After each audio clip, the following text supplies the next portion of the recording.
მეტყველების დარღვევების მქონე პაციენტებისთვის ბათუმში უფასო დიაგნოსტიკა ტარდება. 22 აგვისტოს ჩათვლით ლოგომედის სპეციალისტები დემოკრატიული ჩართულობის ცენტრში მოქალაქეებს მომსახურებას უფასოდ გაუწევენ. დარღვევების აღმოჩენის შემთხვევაში კი მეტყველების განვითარების და კორექციის ცენტრის სპეციალისტები მათ კონსულტაციებს უწევენ. სპეციალისტები ამბობენ, რომ ბოლო პერიოდში მეტყველების დეფექტებმა იმატა მიზეზად კი ინტერნეტ კომუნიკაციას ასახელებენ.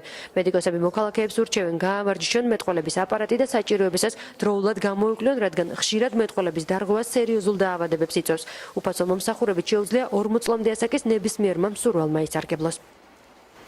მეტყველების ნებისმიერი ტიპის დარღვევები ძალიან გახშირდა.